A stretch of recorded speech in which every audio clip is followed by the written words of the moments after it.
ndabahaye mwiriwe mwese canke mwaramutse bivanye naho buri umwe aherereye banywanyi mudema kubana natwe nga kuri mbonesha kure imwe rudende ibashyikiriza amakuru atosoye abarebana n'umutekano politike ububanyi n'amakungu ndetse n'ubuzima bwa munsi bwa bene gihugu. Aya ni amakuru aba yahinguwe ndetse agatohozwa n'abayinga mu gutahura ndetse no gutohoza amakuru arebana n'iki gisata. Aya ni amakuru mashya agezweho mu gitondo cya kare kuri uyu munsi wa kane w'indwi ni ku igenekerezo 26 ruheshi umwaka wa 2025. Muri aya makuru turi buze kurebera hamwe ibijyanye na operasiyo zidasanzwe igisoda cy'u Burundi gikomeje gukorera mu bice bitandukanye byo mu buseruko bwa leta iharanira intwaro rusange ya Kongo, aho komeje kugenda hagaragara ibikorwa bidasanzwe. Turaza kandi kureba ibijyanye na service de renseignement militaire uburyo iri gukora akazi. Turakaza kandi kujya guhagarara kuri position defensive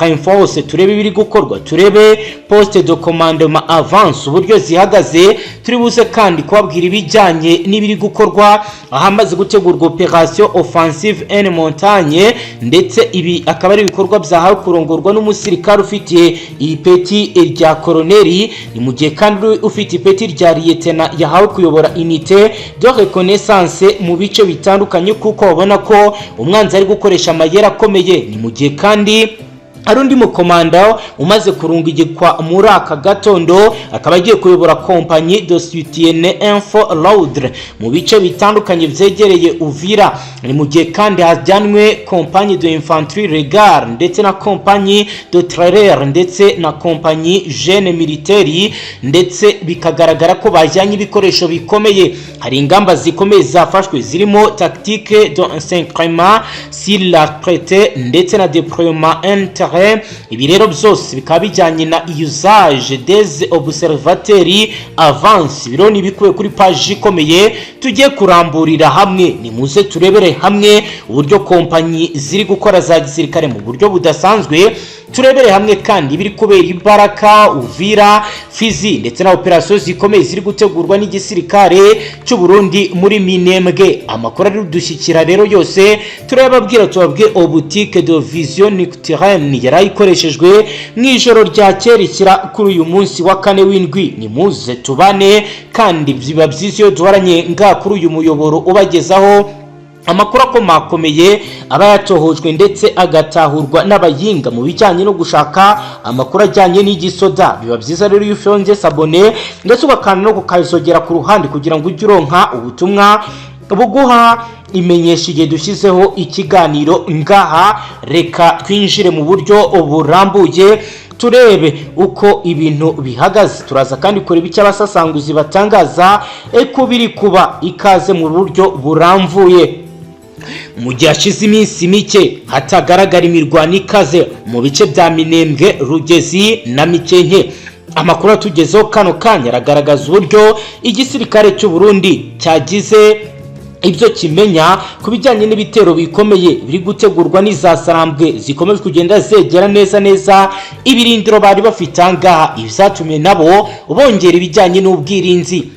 Amakuru atugeraho nuko igisoda cy'u Burundi gifatanyije n'icya Kongo ndetse na Wazalendo bari gukoresha uburyo bugezweho bw'intambara bwo gusumbiranya umwanzi bizwi nka Moavre d'enseignement mu bice binini by'ingabo bisatira birimo kugenda bigaragara ko biri kugenda bikorwa. Mu makuru dufite aragaragaza ko FDNB kandi iri kwifashisha ikoranabuhanga rya gisirikare ry'ijoro ibizwi nka optique de vision nocturne, byatumye mu ijoro rishyira kuri uyu munsi bagaye ibitero bikomeye bizatumye uruhande rw'izasarambwe rusa naho rusubira inyuma. Abasirikare bayo bari bafite ibikoresho bibafasha kubona no kugenzura ibirindiro by'umwanzi mu masaha y'ijoro, bigatuma bashobora gutera ibitero bitunguranye, aho bivugwa ko ku isaha ya saa sita kugeza ku isaha ya saa 10 z'iki gitondo habaye urugamba rukomeye. Aya mayira akaba yamaze gutuma izasarambwe zigira uburyo bwo nazo zisubira inyuma, aho zavuye mu bice by'ahitwa Mukoko, ahitwa Nyaruhinga, ahitwa Nyakirango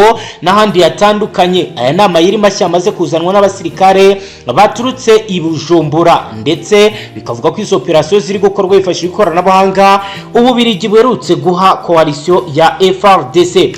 Mu makuru atugeraho bari gusatira mu matsinda mato mato ibizwi nka petit groupe de combat, aho bivugwa ko FDNB iri kurinda ikoresha ibikoresho by'imirongo migari y'ingabo, ahubwo bigatuma amatsinda yabo mato mato acengera mu buryo umwanzi atamenye. Navuga ko ari mu buryo butunguranye mu duce duke twangaha. Ari kwifashishwa kandi abapilote ndetse n'abahanga mu kugenzura ikirere, bakereka abasirikare b'u Burundi uburyo amakarita bagomba kuyacanga bakamenya umwanzi ari. Hari kandi drone de reconnaissance iri gufasha igisirikare cy'u Burundi kumenya amakuru y'aho umwanzi aherereye, maze bakagaba ibitero nta kwibeshya guhari. Biragaragara ko amayeri yo guhindura ndetse no kurwana kuri uyu muvuduko bifashe ibizwi nk'umuvuduko ukomeye byakozwe mu buryo bwa force position, kugira ngo izasarambwe zibwire ko aho bari ariho bari gutera, kandi abandi bagiye imbere ibikomeje kugenda bishyira ibyago bikomeye.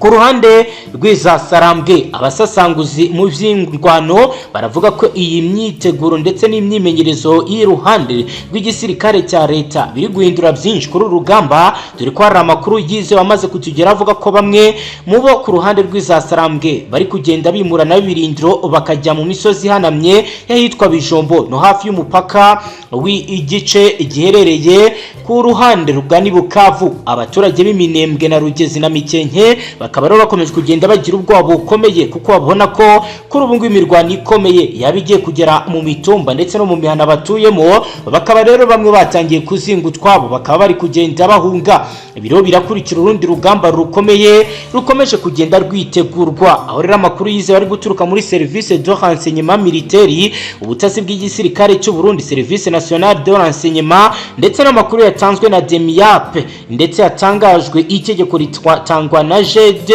mu gisirikare cya FRDC, yagaragaje ko uyu umutwe w'izasarambwe uri gutegura ibikorwa bikomeye byo kugaba ibitero ku bisozi itandukanye ya Sud Kivu. Ibyahise bituma ingabo z'igihugu cy'u Burundi zihita zifata icyemezo cyo kwimuka mu birindiro byazo byari biri mu bihogobogo ndetse ugana mu misozi hejuru, kugira ngo zitegure urugamba ruzabera mu bindi bice bitandukanye. Oro bitangazwa ko ibi byose biri gukorwa mu rwego rwo kugira ngo babashe kurwana mu buryo budasanzwe. Biravuga ko kandi irindi itegeko ryatanzwe n'umugaba mukuru w'igisirikare cy'u Burundi General Prime Niyongabo, nyuma yuko yatanze amabwiriza yihutirwa ko ingabo zose ziri mu bibogobogo zerekeza ku misozi ihanamye zigafata ibyicaro bishya biteguwe nk'akorerwa opposition defensive renforcée, ahantu hahuzwa mu buryo bukomeye mu rwego rwo kwirinda ko bagabwayo bitero bitunguranye, kuko mu gihe bari mu bibaya usanga urugamba rubabera rubi cyane. Ndetse bashyizeho poste de commandement avance, icyicaro cy'ubuyobozi bw'imirwano hafi yari kubera intambara, kugira ngo uyoboye urugamba bashe gutanga amabwiriza ari aho hafi kandi abashe no gukurikirana ibiri kuba. Hashyizweho abasirikare bakuru bayoboye ibikorwa byo hejuru y'imisozi, aho bitangazwa ko mu bice bitandukanye hashyizwe umusirikare ufite ipeti rya colonel, aho yahawe kuyobora operation offensive en montagne, ndetse n'undi musirikare ufite ipeti rya lieutenant colonel yashinzwe kuyobora unité de reconnaissance, itsinda ry'ubutasi bw'imbere ku mirongo y'umwanzi. Aho bivugwa ko hari bamwe mu baherutse gutozwa boherejwe mu bice bigenzurwa n'izasarambwe kugira bakusanya amakuru.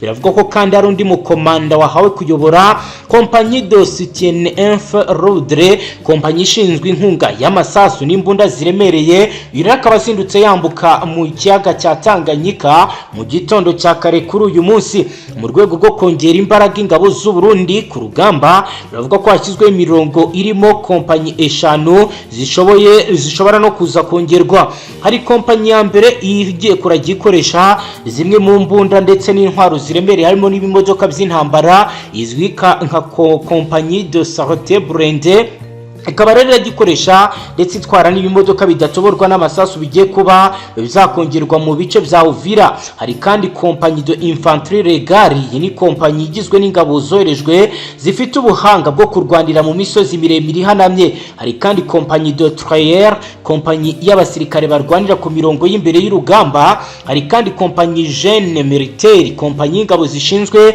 gutunganya inzira no kurwanya ibikoresho by'umwanzi ko bizagezwa ku mirongo y'imbere y'urugamba abangaba bakazajya bakorana byafi na Service National de Renseignement bagatanga amakuru kugira ngo umwanzi abashe gusubizwa inyuma mu buryo bwihuse. Compagnie des Transmissions ni kompanyi ishinzwe gutuma itumanaho rikora neza ndetse bakirinda ko bakongera kumviriza ibyombo byabo. Rero naryo ni itsinda ririmo na bamwe mu baturutse mu gihugu cy'Ububirigi baje gufasha abagenzi babo b'u Burundi bijyanye n'ikoranabuhanga rya gisirikare. Bitewe n'amakuru yizewe ari kuvuga ko umugaba mukuru w'igisirikare cy'Izasarambwe Makenga yaba ari mu gace ka Sud Kivu kandi ari ugiye kwiyoborera ibitero bishya. Biravuga ko igisirikare cy'u Burundi cyahise gitegura amayeri mashya yo gukumira uwo mugambi wo kuba igisirikare cy'u Burundi cyakamburwa Uvira ndetse n'inkengero zangaha bagenzura. Amakuru atugera aravuga ko agiye gukorwa tactique d'entraînement secrète, amayeri yo gutegura umwanzi ubwoba mu misozi miremire no kumubuza gukomeza mu birindiro. Hari kandi deploiement interne gukwiza ingabo mu mpande zombi n'izimisozi kugira ngo umwanzi ashyirwe hagati. Ibiro ni ibiri gupangwa ndetse bigiye gushyirwa mu bikorwa. Hari kandi usage des observatoires avancés aho bagomba gushyira abasirikare b'inzobere ku misozi miremire kugira ngo batangire ibimenyetso ndetse n'ibikorwa hakiri kare. Mu makuru atugira opposition defensive renforcement abantu biravuga ko rero bikomeje kugenda bigaragara ko ari ahantu hari kubera kurwanira gukomeye ndetse hari kongerwa n'ibikoresho mu bice bitandukanye byo muri iyi misozi. Hari kandi bimwe mu bikomeje kugenda bikorwa mu rwego rwo kugira ngo urugamba rukomeze kugenda rukara. Hagati aho ibintu ntabwo byoroshye Irucuro Masisi naho urugamba rukomeye rwakaze.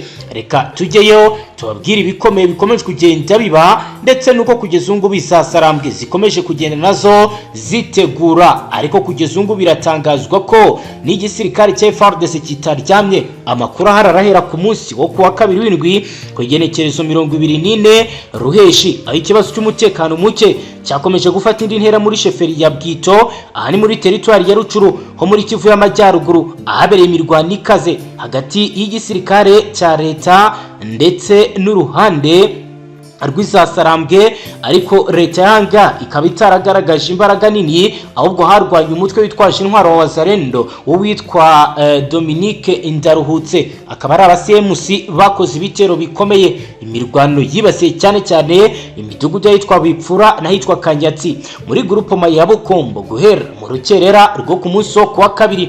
Amakuru yaturukaga muri aka gace yavugaga ko guhangana kurimo intwaro ziremereye izoroheje zumvikanye mu masaha ya saa 12 za mu gitondo bitera ubwoba ndetse no kwimura abaturage benshi berekeza yitwa Mashango na Mweso mu gace kegereye Masisi.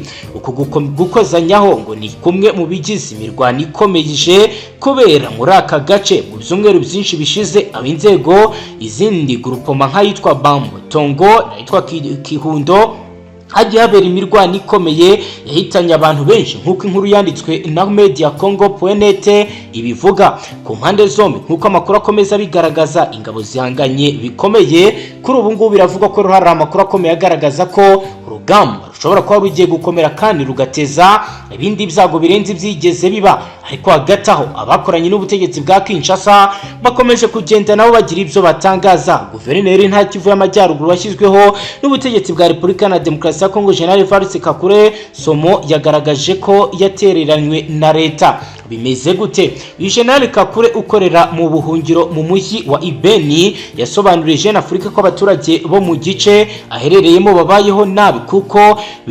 batagihinga cyangwa ngo baruborore cyabakora indi mirimo itandukanye ari isanzwe batunze. Igice kinini cy'intara Kivu y'Amajyaruguru kiri mu mujyi wa Goma usanzwe ari umurwa mukuru w'intara Kivu y'Amajyaruguru uragenzurwa n'ihuriro ry'Izasarambwe rirwanya ubutegetsi bw'Kinshasa ndetse ryashyizeho na guverineri ariwe Bahati Erasto Musanga. General Kakure yavuze ko kuva Izasarambwe zafata ikibuga cy'indege Kigoma mu mpera za Mutarama 2025 abafatanyabikorwa basa n'abatazi ko hari ubuyobozi bw'iyi ntara bwashyizeho na leta yayo. Yagize ati ariko turacyari hano niyo mpamvu turi gukora tukanagura ikibuga cy'indege cya Beni Mavivi, inkunga z'ubutabazi zikwiye kutugeraho. Uyu musirikare yaciye amarenga ko leta idafasha bihagije abaturage bahunganye nawe mu mujyi wa Ibeni n'ahandi hagenzurwa n'igisirikare cya leta, bityo abasaba ko bakongera kubafasha bakabaha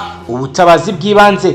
Ati kandi turi mu biganiro na guverinoma kugira ngo iduhe ubufasha bufatika, nahawe isezerano ko ibyo bizakorwa. Yabajijwe niba ntabwo bafite bw'uko izasarambwe zishobora gufata ibice bisigaye byo muri Kivu y'Amajyaruguru akigera na Kisangani mu ntara ikagera na Kisangani muri Chopo, asubiza ko yizeye ko ibi bitashoboka bitewe n'amasezerano yasinywe. Ntabwo yigeze agaragaza ko bafite imbaraga za gisirikare, we ntabwo yigeze ashaka kuvuga cya kwizeza ibitangaza abaturage. Yavuze ko yizeye amahoro, ibyo benshi bashingiraho bavuga ko yaba n'abandi bayobozi b'iki gihugu bagaragazaga ko amahoro ariyo yarangiza ibibazo, ibintu byakomeza kuba bizahita bikomeza ndetse bikagenda neza. Mu gihe kandi andi makuru akomeye kugenda agaragaza uko ibintu bimeze, aragaragaza uko urugamba ruhagaze mu gihugu cya Iran. Naho reka tujyeyo tubabwire uko bihagaze, aho bitangazwa ko urugamba naho ruteye ubwoba. Duhere kuri raporo y'ubutasi igaragaza ibiri gutegurwa, kuko raporo y'ubutasi y'ibanga ya Amerika ibigaragaza ikubiyemo ubusobanuro n'ibitangazamakuru mpuzamahanga, aho bagaragaza uko ikibazo gihagaze. Ibitero bya Amerika byagabwe mu bigo byitwa Ford na Taz Ishanfan byakuyeho ububiko bwa uranium ikungahaye ishobora kuvamo ibisasu kirimbuzi bitandukanye n'ibyo Donald Trump yashimangiye avuga. Iyi dosiye nihwa mu ruhande rwa Donald Trump ukomeje gutsimbarara ku nsinzi ye ya gisirikare muri Irani. Raporo y'ibanga ya gisirikare yo muri Leta Zunze Ubumwe za Amerika iravuga ko gahunda ya kirimbuzi ya Irani izasubizwa inyuma n'amezi make nyuma y'igitero cyo ku cyumweru gishize ku bitero bitatu ku nganda za kirimbuzi. Biravuga ko ibyangiritse ari bike cyane kuruta ibyo bari batangaje mbere. Umuvugizi wa Perezida wa Leta Zunze Ubumwe za Amerika Caroline Leavitt yemeje ko raporo yasohotse ari ukuri, nubwo yari ibanga rikomeye ikagwa mu biganza by'abanyamakuru. Uyu muvugizi ariko aragira ati iyi raporo ifite amakosa rwose kandi iragerageza gutesha agaciro Perezida Trump no gutesha agaciro abaderevu b'intwari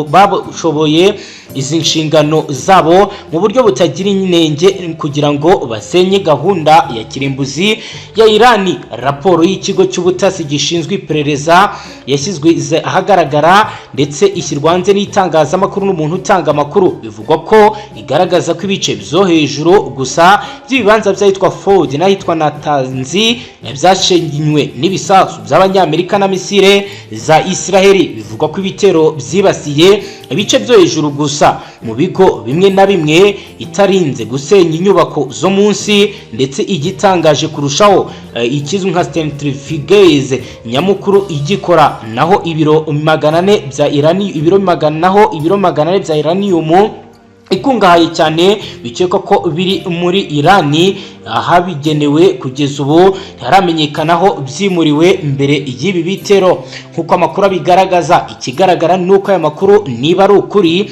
yabavuguruza rwose ibyo Perezida wa Leta Zunze Ubumwe za Amerika yavuze iminsi 2 mbere y'uko aya makuru atangazwa. Yatangaje ko yishimiye avuga ko ibitero ku nganda za Irani byabisenye burundu. Kuwa gatatu yamaganye amakuru, kuwa kabiri kandi yizeza ko ibibanza bya kirimbuzi muri Irani byangiritse burundu mu rwego rwo kwerekana ko iki kibazo cyazutse ku bushobozi ndetse n'ubuyobozi bwa Trump. Kuwa kabiri abayobozi ba CIA n'abajenerali bari bateganyijwe kugeza amakuru yibanga kuri ibyo bitero kuri Sena y'inteko. Iyo gahunda yahise ihagarikwa ku mugaragaro kubera ko abayobozi bamwe batabonetse. Ibintu byateje uburakari mu badepite batowe harimo Hikan Jeffries umuyobozi wa demokarasi mu mutwe w'abadepite yari urugero rumwe. Ntabwo navuze ko ari ugukorera ukuri, navuze ko nta kimenyetso cyatanzwe ku by'Amerika cyangwa muri Kongere yemeza ko gahunda ya kirimbuzi ya Iran yashenywe burundu. Uku kutagira umucyo, kudashyira umucyo ku bijyanye na operation Midnight Hammer ndetse byatumye Donald Trump agira icyo akora ku mbuga ngurukana bumenyi. Asubiramo ibya minisitiri w'ingabo we ati umuntu wese uvuga ko ibisasu bitarimbuye byose abagerageza gutesha agaciro iby'iperereza ryagezeho. Akaba rero ari ibintu atangaza mu gihe urugamba rukomeje kugenda rurimbanya hagati ya Israel ndetse na Iran, aho bitangazwa ko abaturage benshi bakomeje kubigwamo, imitungo iri kwangirika. Ni nuko dusoje amakuru yacu yibanda cyane kuri politiki, umutekano, ububanyi n'amakungu ndetse n'ubuzima bwa munsi bw'abaturage. Cyonda sabone, ni nuko turangije. Astra Vistra.